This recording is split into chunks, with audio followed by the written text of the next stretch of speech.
वेगळं मी बोलण्याचा प्रयत्न करतो तुमच्या समोर. आणि सरांनी माझ्याबद्दल आधी सांगितलेलं तुम्हाला. मी डॉक्टर कदम आपल्या नागपूरमध्ये सेमिनरी हिल्सला नागपूर वेटरनरी कॉलेज आहे आणि त्या कॉलेजमध्ये मी कुक्कुटपालनशास्त्र विषयामध्ये सहाय्यक प्राध्यापक म्हणून कार्यरत करतो. आणि आमचा जो फार्म आहे, कॉलेजचा फार्म, हा फुटाळाचा तलाव जो नागपूरमध्ये एकदम फेमस स्पॉट आहे, सगळ्यांना माहिती असेल. तर त्या बाजूलाच आमचं कुक्कुटपालन संशोधन व प्रशिक्षण केंद्र आहे. त्या ठिकाणी आम्ही पूर्ण विद्यार्थ्यांना आणि शेतकऱ्यांना जी काही आमच्या परीने माहिती देऊ शकतो तेवढी आम्ही पूर्ण माहिती तुम्हाला शेतकऱ्यांना देण्याचा प्रयत्न करत असतो. मित्रांनो, जेव्हा आपण कुक्कुटपालन किंवा कुक्कुटपालनाबद्दल जेव्हा विचारतो तर नुसतं पोल्ट्री म्हणजे कोंबडी हा एवढाच एक विषय याच्यामध्ये नसून त्याच्यामध्ये अनेक बरेचसे दुसरे सुद्धा पक्षी आहेत. आता जेव्हा आपण पोल्ट्री म्हणतो, झालं काय की जेव्हा आपण पोल्ट्री असा शब्द वापरतो तर बऱ्याच शेतकऱ्यांना किंवा आपल्या प्रत्येकाच्या जनमानामध्ये डोक्यात बसलेला आहे की पोल्ट्री म्हणजे कोंबडी. तर तसं नसून पोल्ट्री म्हणजे पोल्ट्रीमध्ये आणखी बरेचसे दुसरे सुद्धा पक्षी आहेत. जसं कोंबडी आहे तुमची, त्याच्यानंतर त्यामध्ये बटेर आहे ज्याला आपण लावी म्हणतो किंवा काही लोक तितरी म्हणतात. त्या व्यतिरिक्त बदक सुद्धा आहे, तो सुद्धा ह्या पोल्ट्रीमध्येच येतो. इमू आहे, त्यानंतर चायना मुर्गी म्हणतात काही लोक त्याला. गिनी फॉल नावाचा एक पक्षी आहे, हा सुद्धा पोल्ट्री ह्या शब्दा अंतर्गतच येतो. आणि सगळ्यात शेवटचा पक्षी तो म्हणजे टर्की. दिसायला तुम्हाला तो थोडासा मोरासारखा दिसत असेल पण याला आपण टर्की असे म्हणतो. अशा ह्या वेगवेगळ्या पक्ष्यांचे जे काही आपण फार्मिंग करतो किंवा त्याचा आपण जेव्हा व्यवसाय करतो त्या सगळ्या व्यवसायाला आपण पोल्ट्री फार्मिंग म्हणतो. आणि याच्यामध्ये मग कुक्कुटपालन, बटेर पालन आणि अशा वेगवेगळ्या प्रकारचे फार्मिंग करतो.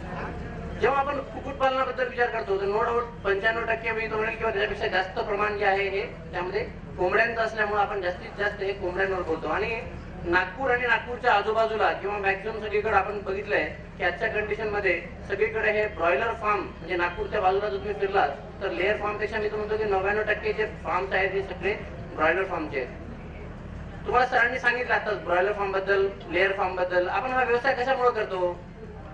कोणाला तर वेळ नाहीये किंवा असं काही शौक म्हणून आपण पाळत नाही. मॅक्सिमम सगळ्या लोकांचा उद्देश एकच असतो की त्याच्यातनं आपल्याला काहीतरी 2 रुपये उरले पाहिजे, त्यातनं काहीतरी आपल्याला व्यवसाय झाला पाहिजे, काहीतरी अर्थार्जन झालं पाहिजे, आपलं घर चाललं पाहिजे, आपल्याला काहीतरी त्याचा फायदा झाला पाहिजे.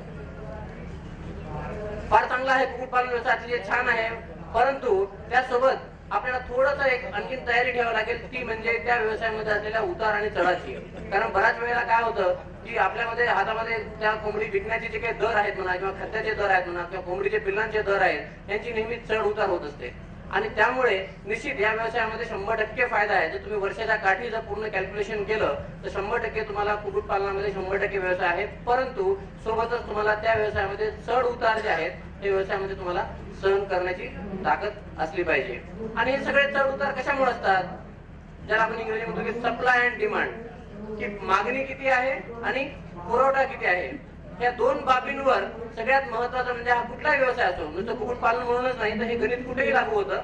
जेव्हा तुम्ही व्यवसाय म्हणता तर कुठल्याही व्यवसायामध्ये किती प्रमाणामध्ये मागणी आहे आणि किती प्रमाणात पुरवठा आहे याच्यावर हे सगळं अवलंबून असतं. मग अशा ह्या कन्फ्युजन स्टेट मध्ये आपण जेव्हा रेट कमी जास्त होतात किंवा आपल्याला कोंबडी आहे किंवा मागणी किती आहे, पुरवठा किती आहे, या सगळ्यांचा जेव्हा आपण विचार करतो तर आपल्याला एक प्रश्न पडतो की बाबा काय आपण काही वेगळं करू शकतो का?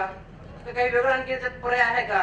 कुक्कुटपालनच आपण करायला पाहिजे का कोंबडीच पाळायला पाहिजे? तर आपल्यासमोर असा एक मोठा प्रश्न येऊन उभा राहतो. आणि त्याच्या स्वरूपामध्ये आपण समजा एक जस्ट मला आठवतोय की आपण कधी समजा बरेच जणांच्या मध्ये चिकन वगैरे खात असतील बरेचसे लोक. आणि आपण जेव्हा हॉटेलमध्ये जातो आणि आपलं हॉटेलही ठरलेलं असतं, तुम्ही बघितलं असेल बरेचसे लोक जेव्हा हॉटेलमध्ये जातात तर एकात 2 आपल्या हॉटेल ठरलेले असतात, आपण त्याच हॉटेलमध्ये जातो. आणि त्या हॉटेलमध्ये गेल्यानंतर आपली पहिल्यांदा त्याला असते की बाबा आज क्या स्पेशल है. आपण त्याला ऑर्डर देतो की भाई आज क्या स्पेशल आहे. आपल्याला माहिती असतं की रोजचं तेच आहे, ते चिकन आहे, सगळं काही ते ठरलं असतं, तरी एक आपली तीव्रता असते आणि आपण त्याला विचारतो की बाबा आज तुम्हाला यहाँ पे क्या स्पेशल बनाया है. आणि जर समजा त्या माणसाने तुम्हाला सांगितलं की बाबा आमच्याकडे आज बटेर मिळणार आहे किंवा लावी आहे किंवा क्वेल आहे असं म्हणाला तर निश्चित मला वाटतं की आपल्याला एक टेस्ट निर्माण होते, आपल्याला एक आवडीदार निर्माण होते की बाबा आपण एकदा बटेर खाऊन बघायला पाहिजे किंवा क्वेल खाऊन बघायला पाहिजे असं आपल्यामध्ये नक्की मनामध्ये विचार येतो. आणि आपण मग हा व्यवसाय करू शकतो का? आपण बटेर पालना व्यवसायाबद्दल काय विचार चौकशी करू शकतो का? किंवा हा कुक्कुटपालनाच्या व्यतिरिक्त बटेर पालनाचा व्यवसाय सोबत करू शकतो का? किंवा बटेर पालन करू शकतो का? या संदर्भात मध्ये मी थोडक्यात माझं मत मांडण्याकरता मी तुमच्या समोर उभा आहे. जेव्हा आपण बटेर फार्मिंग म्हणतो किंवा जेव्हा आपण लावी पालन ज्याला आपण म्हणतो हे का करावं? का बाबा कोंबड्याच का पाळू नये? मित्रांनो, मी आता तुम्हाला सांगितलं जेव्हा केव्हा आपण हॉटेलमध्ये किंवा बाहेर कुठेही जातो तर सगळ्यात पहिला प्रश्न काय असतो की बाबा वेगळं काय आहे. तर आज काही लोकांना नवीन पाहिजे, क्या नया है, कुछ तो भी नया चाहिए मुझे, आज बताइए आप क्या. तर क्वेल बटेर हे एक नवीन तुमच्या स्वरूपामध्ये आलेलं आहे आणि त्याच्यासाठी मी म्हणतो की क्वेलची जी डिमांड आहे ही दिवसेंदिवस माझ्या अनुभवातून मी जी बघतोय सर, तर आता ही क्वेलची डिमांड ही लोकांमध्ये बऱ्यापैकी वाढत चाललेली आहे. विदर्भामध्ये असू द्या का नागपूरमध्ये असू द्या का चंद्रपूरमध्ये असू द्या, दुरून दुरून लोक येतात आणि आम्हाला क्वेल बद्दल माहिती विचारतात. तर निश्चित हा एक आपल्यासाठी एक नवीन व्यवसाय, आपल्यासाठी हा व्यवसाय म्हणून उभारून येतो आणि बरेचशा लोकांच्या फोनवरही येत असतात की डिमांड असते की बाबा आम्हाला बटेर बद्दल माहिती सांगा, कुठं पक्षी मिळतील, कुठं खाद्य मिळेल, आणि त्याच्याबद्दल आम्हाला नेहमी कंटिन्यू. म्हणून मी विचार केला की यावेळेस आपण बटेर पालनाबद्दल एक थोडक्यात तुमच्याशी मी रूपरेषा ज्याला आपण म्हणतो थोडंच आपण डिस्कस करूया.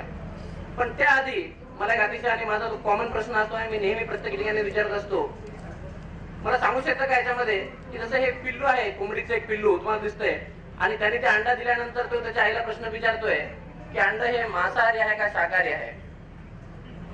मला वाटतं निश्चित तुमच्यामध्ये सुद्धा बऱ्याच लोकांना हा प्रश्न बऱ्याच वेळेला पडलेला असेल किंवा आपण अंड खातो खरं, पण अंड काही लोक खातही नाहीत.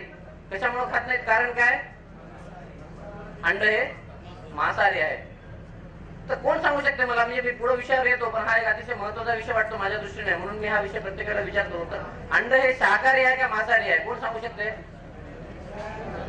हा लास्ट, शाकाहारी. कोणाला वाटतं की अंड हे मांसाहारीच असतं म्हणून. एक हात वर झालेला आहे की त्यांचं मत आहे की अंड हे मांसाहारी आहे.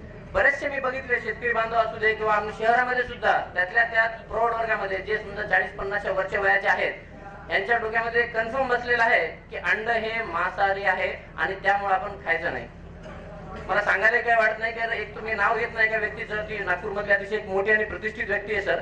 एकदा ती आपल्या फार्मवर स्पेशली फक्त एवढ्यासाठी आली होती माझ्याकडं की त्याचा मुलगा पुण्यामध्ये शिक्षण घेतोय आणि त्याचा मुलगा पुण्यामध्ये अंडे खायला सुरुवात केली असं त्याला कोणतरी सांगितलं. पोरग खाते पुण्यामध्ये अंडे, टेन्शन बापाला येते नागपूरमध्ये, आणि त्याला टेन्शन आलं आणि तो माझ्याकडे विचारायला आला की साहेब माझ्या मुलाने अंडे खायला सुरुवात केली आणि धर्म भ्रष्ट होईल, असं होईल तसं होईल, नेमकं काय आहे. तर मला थोडं समजून सांगा. बरेचसे लोक म्हणतात की अंड हे शाकाहारी आहे. तर मित्र, जसं मी त्यांना सांगितलं तसं तुम्हालाही सांगू इच्छितो की अंड हे निसर्गाने दिलेली एक देण आहे. अंड तयार करण्यासाठी कुठल्याही प्रकारच्या नराची गरज नाही, हे तुमच्या डोक्यात फिक्स ठेवा. आपल्याला असं वाटतं प्रत्येक वेळेला की नर आणि मादी ह्या दोन पक्षाचं मिलन होतं आणि नर आणि मादीचं मिलन झाल्यानंतरच कोंबडी अंड देते, असा हा सर्वसामान्याच्या डोक्यात बसलेला एक समज आहे.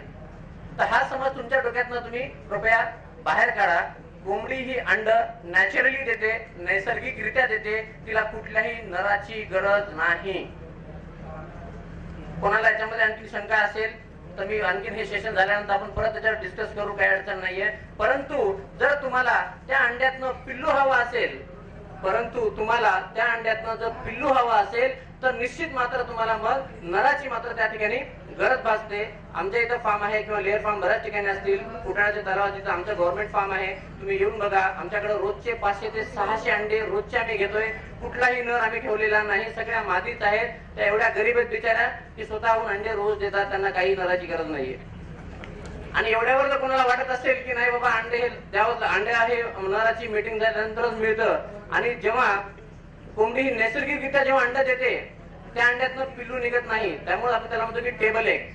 त्यामुळे जे अंडे आपण खातो मार्केटमध्ये बाजारात विकत घेऊन खातो, जे व्यंकटेश्वर हॅचरीकडनं सगळ्यात जास्त पक्षी पुरवठा केला जातो आणि त्यांच्यापासून जे अंडे आपल्याला मिळतात, हे सगळे अंडे शुद्ध शाकाहारी किंवा उपवासाचे अंडे आहेत म्हणायला हरकत नाही.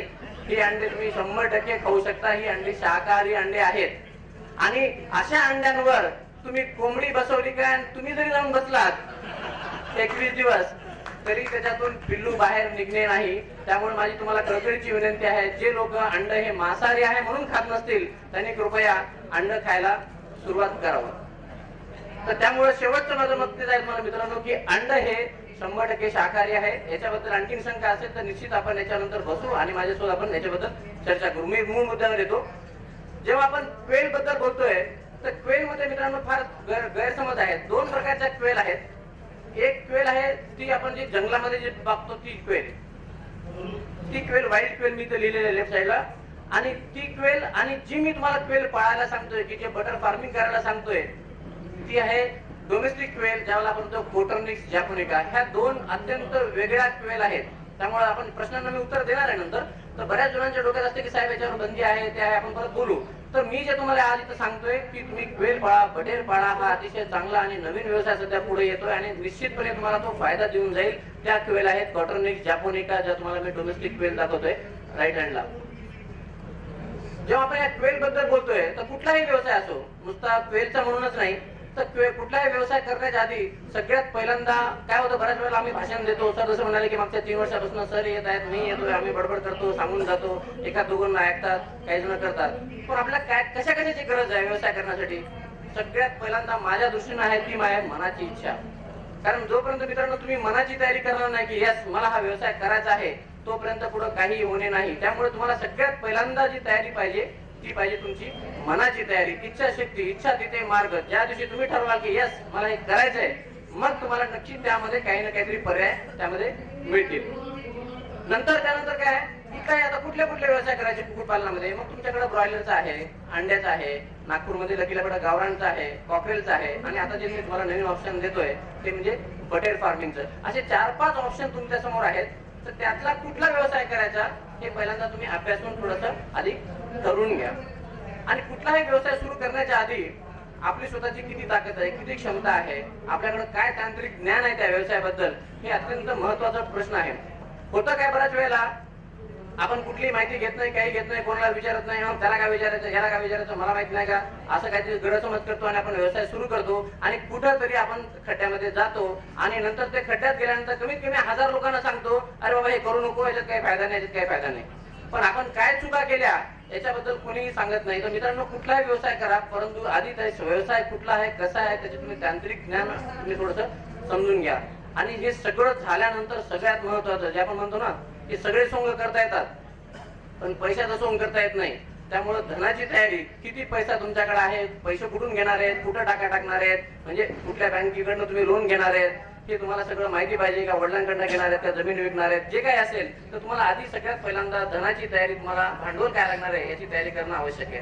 आणि एकदा ते झाल्यानंतर मग स्वतःची जागा आहे का, मालकीची जागा पाहिजे, पाणी पाहिजे, वीज पाहिजे, जाण्या येण्यासाठी रस्ता पाहिजे. अशा छोट्या मोठ्या गोष्टींची तुमच्याकडे जनरली ह्या सगळ्या गोष्टी शेतकऱ्याकडे साधारणतः सगळ्याकडे ह्या उपलब्ध असतात.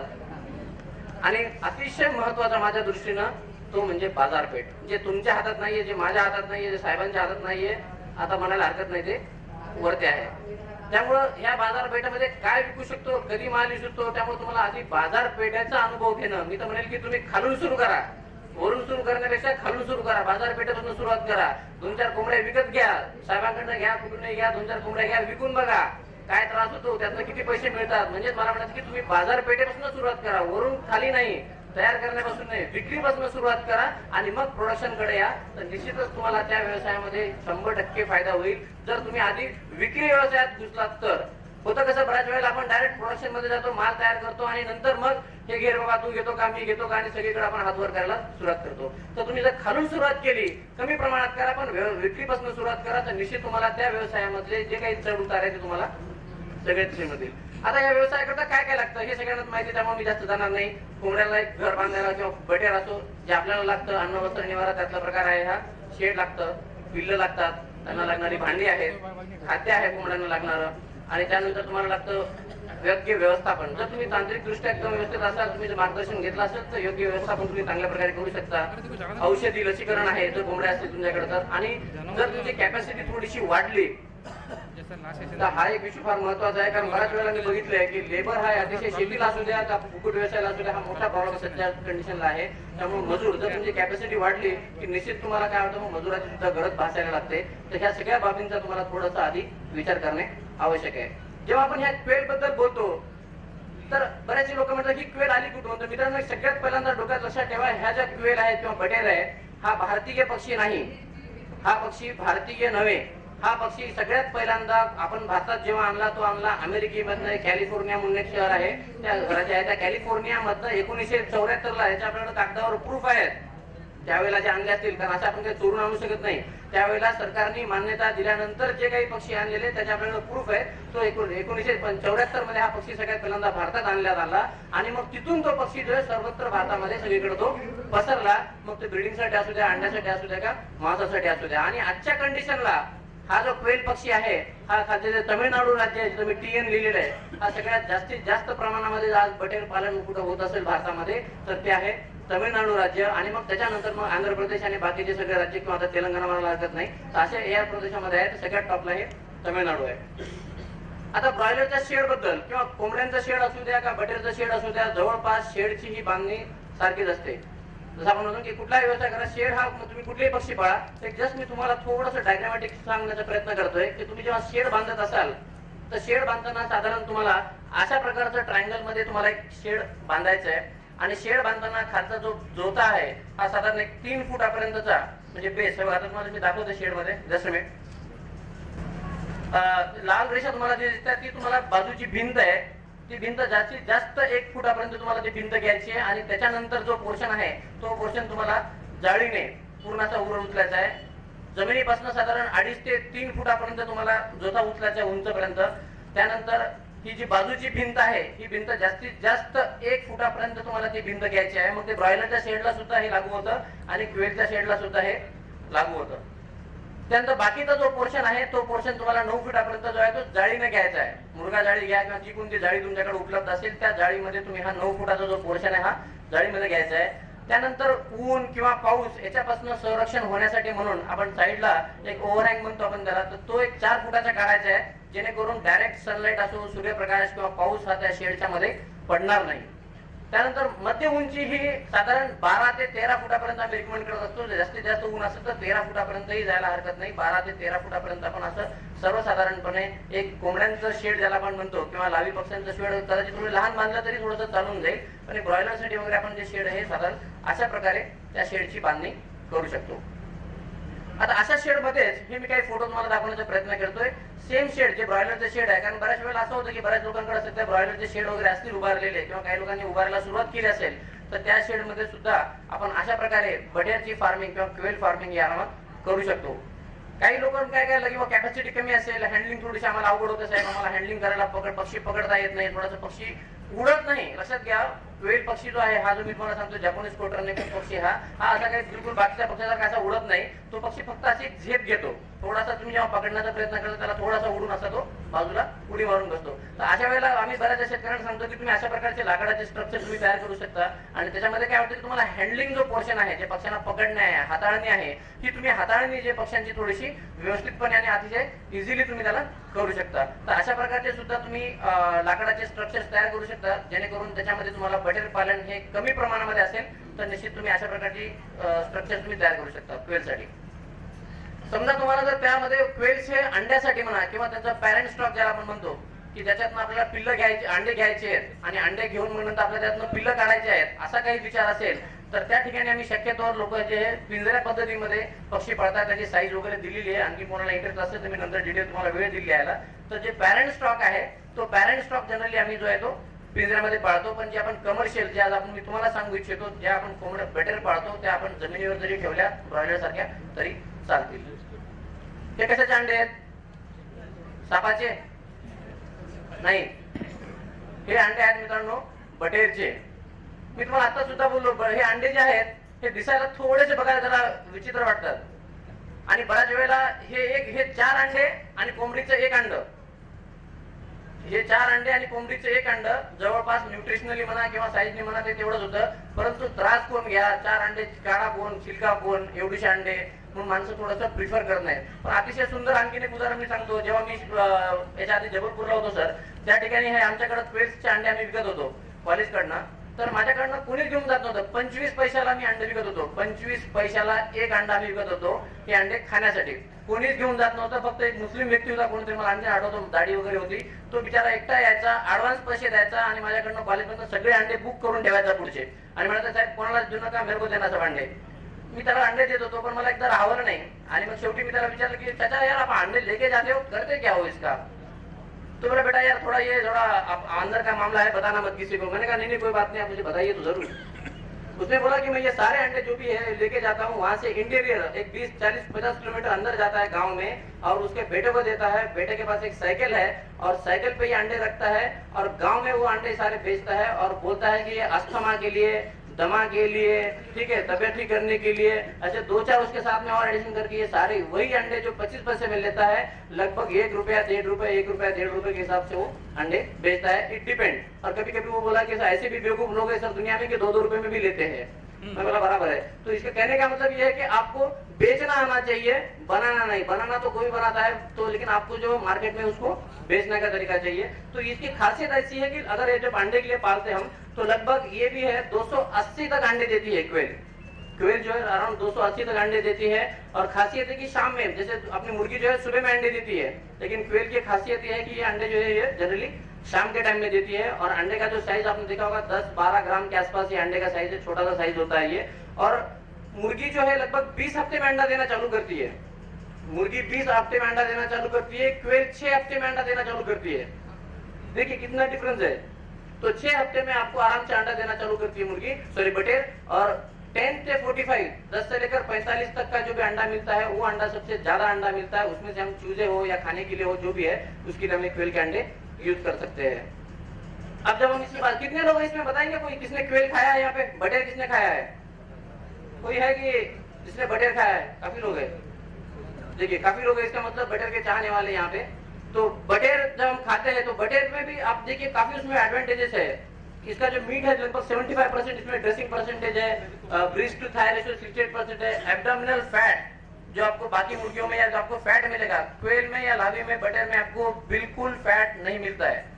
आप जब उसके खाणे देखेंगे तो उसमें देखना बिल्कुल आपको फॅट नाही मिळेल। त्याच्यामध्ये कुठल्याच प्रकारची चरबी नसते, त्यामुळे ते शरीरासाठी खाण्यासाठी आपल्या शक्तिवर्धक म्हणा तुम्ही किंवा आरोग्यासाठी क्वेल ही कधीही चांगली आहे, कारण त्यामध्ये कोलेस्ट्रॉल आपल्याला सगळ्यात जास्त आजच्या कंडिशनला भीती कुठली असेल माणसाला तर ती आहे कोलेस्ट्रॉल। म्हणजे माझ्या दृष्टीने नाही, कारण प्रत्येक जण घाबरतं कशाला तर कोलेस्ट्रॉलला। प्रत्येकाचा हात हा छातीवरच असतो, मी बऱ्याच वेळा बघितलं, आणि आपण प्रत्येक वेळेला घाबरतो। आजकाल तर असे प्रोडक्ट बघितले मी की त्याचा काही संबंध नाही फॅटशी, पण त्या प्रोडक्टवर लिहिलेलं असतं कोलेस्ट्रॉल फ्री। ते घेण्यासाठी तर फक्त मार्केटिंगसाठी, तुम्हाला सांगण्यासाठी की बाबा याच्यात कोलेस्ट्रॉल नाही, तुम्हाला हार्ट अटॅक येणार नाही। मित्रांनो जेव्हा नंबर लागतो तेव्हा ते तुमच्या हातात माझ्या हातात नसतो, वरून कॉल आला की सगळ्याला जावं लागतं। त्यामुळे त्याच्यावर जास्त विचार करण्यात माझा तरी त्याच्यावर विश्वास नाहीये। ब्रूडिंग ही साधी आपण जे कोंबड्यांची ब्रूडिंग करतो त्या प्रकारची ही ब्रूडिंग आहे, जास्त काही वेगळं नाहीये। त्या क्वेलची ब्रूडिंग ही सेम तशीच ब्रूडिंग करायची आपल्याला। आणि क्वेलची ब्रूडिंग जी आहे ती थोडीशी किचकट आहे। साधारण विचार करा 10 ते 12 ग्रामचे अंडे आहेत, म्हणजे 12 ग्रामचे अंडे म्हणजे पिल्लू त्यापेक्षा मोठा असेल का? म्हणजे त्यापेक्षा लहानच असेल। तर 7 ते 8 ग्रामचे हे क्वेलचे पिल्ल आहेत, छोटे छोटे 7 ते 8 म्हणजे साधारण असे एवढे एवढे एवढे पिल्ल असतात ते।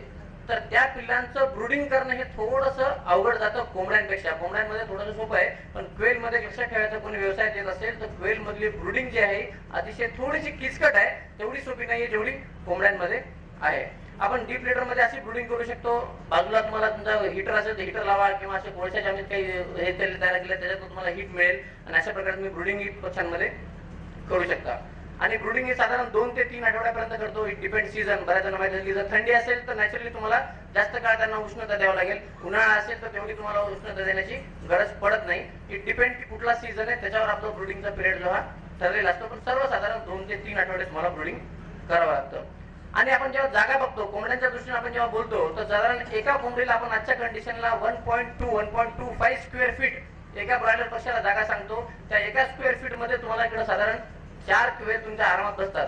म्हणजे तुम्ही डेन्सिटी बघा, नंबर ऑफ बर्ड्स तुम्ही तेवढ्या जागेमध्ये चौपट तुमचं प्रोडक्शन हे क्वेलचं होऊ शकतं। म्हणजे जागेची म्हणजे तुम्हाला जागा सुद्धा याच्यामध्ये कमी लागते, म्हणजे स्टॉकिंग डेन्सिटी ह्या पक्ष्यांची जास्त आहे।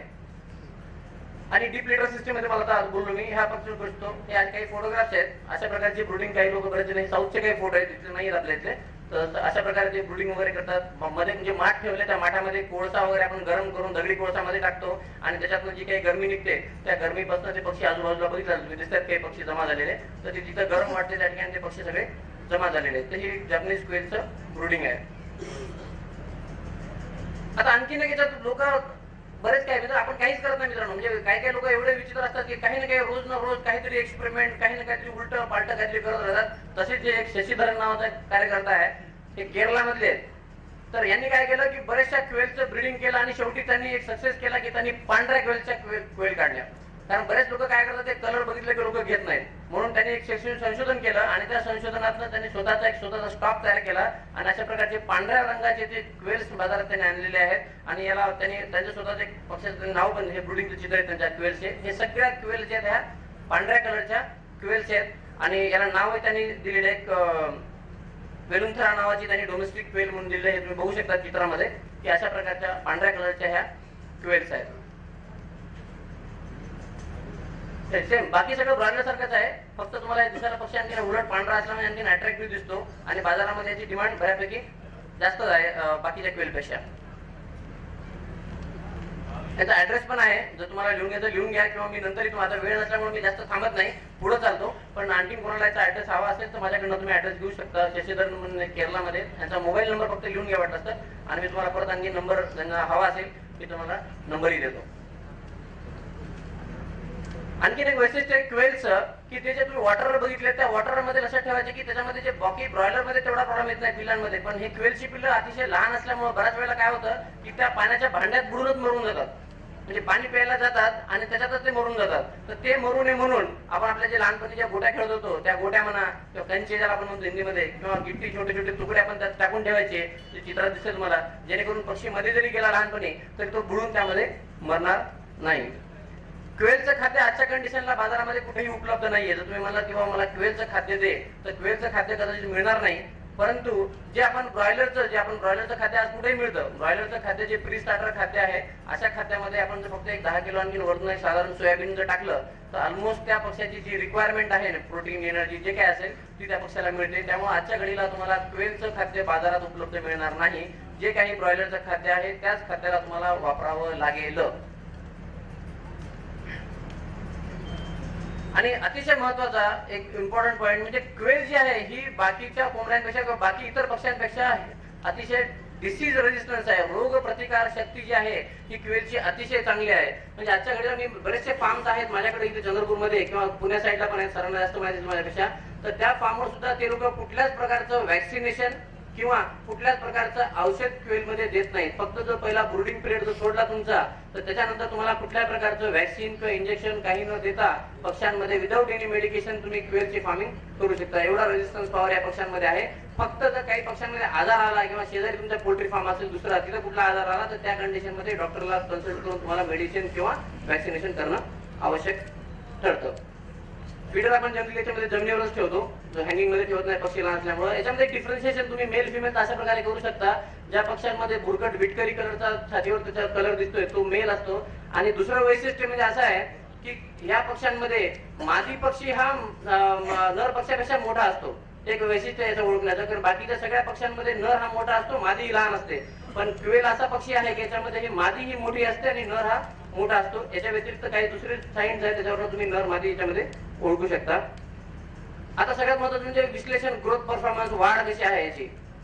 तर हे पक्षी जो आहे बाजारामध्ये साधारण 5 आठवड्यामध्ये तुम्ही हा पक्षी विक्रीस उपलब्ध होतो आणि याची जी वाढ आहे साधारण 180 ते 200 ग्राम तुम्हाला 5व्या आठवड्यामध्ये याचं वजन मिळतं. आणि दुसरं महत्वाचं म्हणजे कोंबडी जेव्हा तुम्ही विकता तेव्हा वजनावर विकता, किती किलोची कोंबडी आहे. पण क्वेल मध्ये लावीमध्ये ते सगळ्यात महत्वाचा तुम्हाला फायदा आहे की त्यामध्ये वजनाचं काय घेणेलं नाही. 180 असले तरी तेच रेट, 190 असलं तरी तेच, 200 असलं तरी तेच, 250 असलं तरी तेच रेट. आणखीन त्याच्या पलीकडे जाऊन आणखीन एक फायदा मार्केटिंगचा असा आहे, आपण समजा आपण पोपट घ्यायला जातो किंवा कुठला पक्षी बाहेर विकायला घ्यायला जातो तर एक पक्षी कोणी देत नाही. म्हणजे नुसतं नर घेऊन गेला तर मादी काय करेल, मादी घेऊन गेला तर नर काय करेल. त्यामुळे जनरली क्वेल मध्ये सुद्धा आपण जेव्हा रेट ठरवतो तेव्हा आपण 2 पक्षांचा म्हणजेच पेअरचा आपण रेट ठरवतो. म्हणजेच काय, तुम्ही विकतानाच पुढच्या पार्टीला सांगायचं बाबा एक पक्षी विकत नाही, आम्ही पेअर मध्ये विकतो. म्हणजे तुम्ही कमीत कमी त्या माणसाला 2 पक्षी घ्यावेच लागतील. एक पक्षी आपण जनरली क्वेल मध्ये विकत नाही. ही मार्केटिंग स्ट्रॅटेजी, बाकी काही नाही. नर मादीच विकला पाहिजे असंही काही नाहीये, नर नरही विकू शकता, मादी मादी विकू शकता. पण क्वेल आपण जनरली पेअर मध्ये विकतो. फीड कन्झम्पशन साधारण 5 आठवड्यापर्यंत 600 ग्राम त्याचं खाद्य आहे. FCR थोडासा जास्त आहे, कारण तुम्ही बघा ब्रॉयलर मध्ये वगैरे आज 1.4 1.3 पर्यंत काही लोक पोहोचलेले आहेत. पण क्वेल मध्ये FCR हा तुमचा थोडासा पोर आहे, 3.3 3.2 आहे. आणि साधारण जे आपण मर्तूक आहे ही 10% पर्यंत मर्तूक जाते. कधी कधी थोडीशी जास्त पण जाते प्रॅक्टिकली बघितलं तर, पण 10% पर्यंत तुम्ही कन्सिडर करून चला मर्तुकीचं प्रमाण. आर्थिक मध्ये आपण थोडंसं घुसलो याच्यात. पिल्लांची किंमत आजच्या घडीला जर छोटा पिल्लू घेतला एका दिवसाचा तर साधारण 10 रुपयाला तुम्हाला एक पिल्लू मिळतं पिल्लाचं. फीड कन्झम्पशन साधारण 600 ग्राम मिळतं.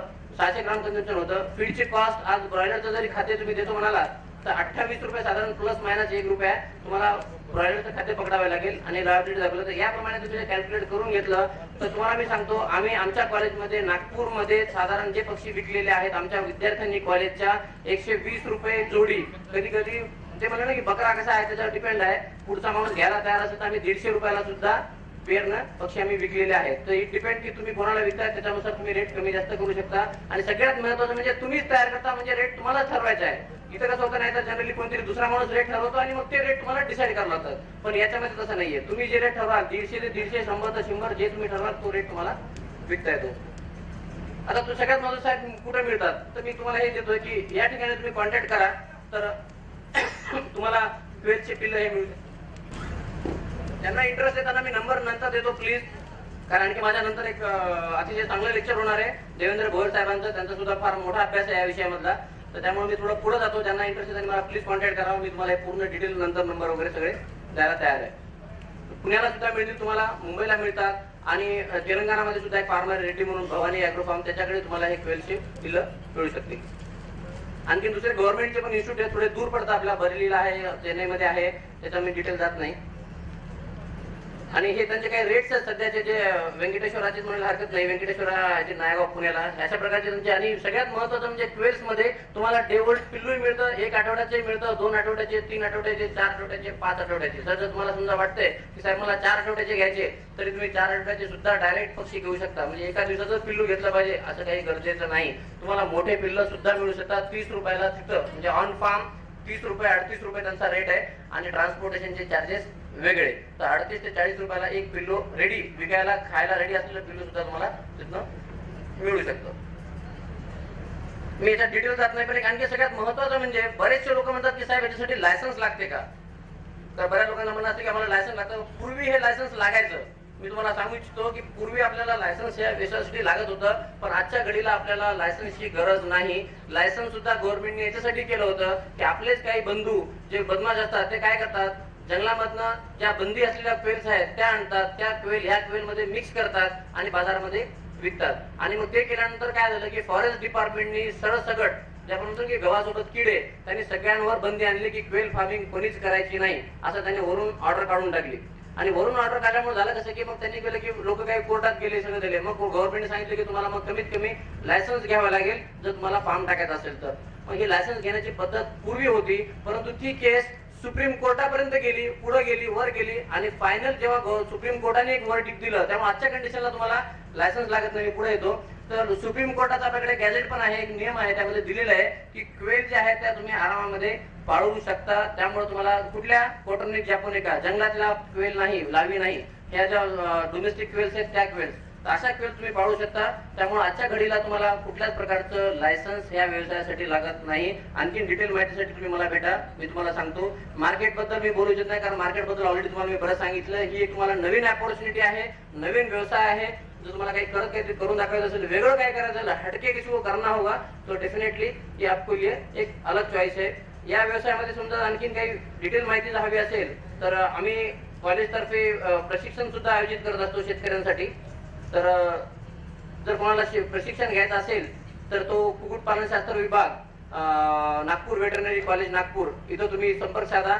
बटेर पालन असो किंवा लावी पालन, लेअर फार्मिंग असो, ब्रॉयलर फार्मिंग असो, कॉकरेल असो, गावरान असेल, तुमच्या मनामध्ये ज्या काही कोंबड्यांबद्दल, ज्या व्यवसायाबद्दल ज्या काही शंका असतील त्याचं 100% निरसन होण्याचं एकमेव ठिकाण म्हणजे कुक्कुटपालनशास्त्र विभाग. तर तुम्ही तिथं या आणि आम्ही तुम्हाला बिलकुल पूर्ण आमच्या तऱ्हेने आम्ही आमच्याकडनं पूर्ण माहिती तुम्हाला मी तिथं